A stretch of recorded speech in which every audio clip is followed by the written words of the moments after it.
विधानसभा चुनाव 2022 में बुलडोजर को कानून व्यवस्था का प्रतीक बताकर भारतीय जनता पार्टी प्रचंड जीत के साथ फिर से सत्ता में आने में कामयाब रही थी। उसी बुलडोजर का दम भरते हुए भारतीय जनता पार्टी ने माफिया राज को ख़त्म करने का दावा किया, लगातार कर भी रही है। पर कल यानी शुक्रवार का दिन भाजपा के इन दावों को बेहद खोखला साबित करने वाला रहा। शुक्रवार को जिस वक्त कानपुर में देश के राष्ट्रपति रामनाथ कोविंद, प्रधानमंत्री नरेंद्र मोदी, मुख्यमंत्री योगी आदित्यनाथ सहित देश के कई तमाम जो आला अधिकारी हैं, जो सुरक्षा व्यवस्था में लगे हुए अधिकारी हैं और तमाम इनपुट्स जो हैं उन सबको कलेक्ट करने वाले लोग कानपुर में मौजूद थे। ठीक उसी समय पर कानपुर में इन बड़े नेताओं की मौजूदगी होते हुए भी उसी कानपुर में ज़बरदस्त हिंसा होती है। कानपुर में एक विवाद जो शुरू कहीं और से होता है, फिर कल वो हिंसक रूप ले लेता है। भारतीय जनता पार्टी के नेत्री नुपुर शर्मा के एक टीवी डिबेट में दिए गए विवादित बयान को लेकर के एक समुदाय के लोग उसका विरोध करते हैं। विरोध के स्वरूप में ये सारी घटना होती है। दरअसल कानपुर देहात के परौह गांव में कल राष्ट्रपति रामनाथ कोविंद थे, जो उनका पैतृक गांव है। वहां प्रधानमंत्री नरेंद्र मोदी भी पहुंचे थे। जिस समय वहाँ उस समय उत्तर प्रदेश के उप मुख्यमंत्री योगी आदित्यनाथ भी वहाँ मौजूद थे। बेहद टाइट सुरक्षा व्यवस्था रखी गई थी, काफ़ी कड़ी सुरक्षा व्यवस्था थी। उसके बावजूद भी ये सारी घटनाएं कल कानपुर में हुई। जिस समय वहाँ पर प्रधानमंत्री संस्कार और संविधान की बात कर रहे थे, उसी समय कानपुर में ये घटना हुई। ख़ास बात यह है कि कल ही मोहन भागवत, राष्ट्रीय स्वयंसेवक संघ के सरसंघचालक, उनका एक धर्म को लेकर के जो वर्तमान परिस्थितियां देश में हैं उस पर एक बयान आया था, जिसमें उन्होंने कहा था कि हर मस्जिद में शिवलिंग ढूंढना ठीक नहीं है, जिसको लेकर के भी हालांकि अलग अलग राजनीतिक दलों से अलग अलग बयान आ रहे हैं। एक तरफ जहां कुछ दल इससे सहमत दिखे, वहीं दूसरी तरफ कुछ लोग इसका विरोध भी कर रहे हैं।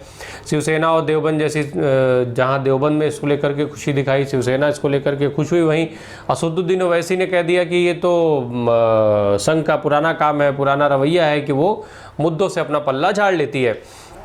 बहरहाल हम कानपुर पर लौटते हैं। कानपुर में कल ये जो विवाद हुआ, जो घटना हुई, उसके पीछे कई बड़े कारण रहे। एक तरफ कानपुर में देश की दिग्गज हस्तियां मौजूद थीं, वहीं दूसरी तरफ ये विवाद होता है। नुपुर शर्मा के इस्लाम को लेकर के दिए गए विवादित बयान के बाद इस्लाम धर्म के लोगों ने उनका विरोध किया। विरोध के स्वरूप में जो इस घटना का मास्टरमाइंड रहा, हयात जफर हाशमी, उसने कानपुर बंद का आह्वान किया, साथ ही जेल भरने का आह्वान किया। पहले इसके लिए 3 तारीख की तारीख तय हुई, फिर बाद में जिला प्रशासन के मान मनोबल के बाद उसने इसको टाल दिया। ये सारी घटनाएं हुई। इसका मतलब ये माना जाना चाहिए कि जिला प्रशासन के संज्ञान में ये सारी घटना पहले से थी। जिला प्रशासन जो था वो जानता था कि इस तरीके की घटनाएं हो सकती थी। साथ ही एक बार इसको टालने के बाद फिर से ये घटना हुई। अब ये कहा जा रहा है कि इसको लेकर के हफ्तों से तैयारी चल रही थी। अंदर ही अंदर कानपुर में इस विरोध के लिए तैयारी की जा रही थी। हजारों लोगों एक साथ जुटना, बाज़ार बंद कराने की आड़ में जुमे के नमाज ख़त्म होने के बाद कुछ जो हिंदू दुकानें खुली हुई थीं, बेकनगंज, चमनगंज और अनवरगंज में तमाम पोस्टर लगाए गए थे इसको लेकर के, जेल भरने को लेकर के और विरोध करने को लेकर के। फिर कल सुबह से ये दुकानें उस क्षेत्र में, बेकनगंज के क्षेत्र में बंद रहीं। जो मुस्लिम दुकानदार वहाँ पर ज़्यादा हैं, उनकी दुकानें बंद थीं। वहीं कुछ हिंदू दुकानदारों ने अपनी दुकान खोल रखी थी, जिसे बंद कराने के बाद, बंद कराते समय पर ही ये विवाद उत्पन्न हुआ था। अब वर्तमान समय में जो ये मामला है, इस मामले में अब तक 36 लोगों की गिरफ्तारी हो चुकी है। इसमें जो 3 FIR हुई थी, उस FIR में करीब 45 लोग नामजद हैं। 450 से लेकर के और 1000 लोगों के अज्ञात इस FIR में लिखे जाने की खबर है। पहले 450 थी, जो बाद में बढ़ते बढ़ते 1000 तक पहुंच चुकी है। पुलिस प्रशासन जो है वो CCTV कैमरे की सहायता से फ़िलहाल जो वहां पर उस विवाद में शामिल लोग रहे उनकी पहचान करने में जुटा हुआ है।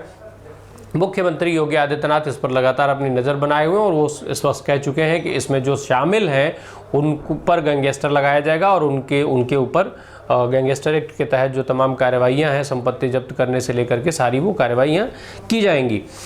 इसमें जो हयात है, हयात का नाम CAA के आंदोलन में भी आ चुका है। CAA का जो विरोध प्रदर्शन हुआ था उसमें इसका नाम शामिल था। हयात फिलहाल अभी पुलिस की गिरफ्त से बाहर है, पुलिस की पहुंच से बाहर है। अब इसमें PFI के शामिल होने की भी खबरें आ रही हैं।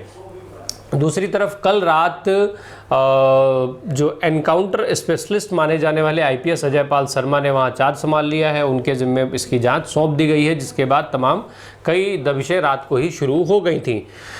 ये तो हो गई घटना। अब बड़ा सवाल ये उठता है कि आखिर जिला प्रशासन की जानकारी में आने के बाद, संज्ञान में आने के बाद भी हजारों लोगों का एक साथ जुटना, इतने बड़े विवाद का होना, ये सारी चीज़ें किस ओर इंगित करती हैं? क्या ये सारी चीज़ें पुलिस प्रशासन पर, जो खुफिया तंत्र है उस पर सीधा सवाल नहीं उठाती हैं?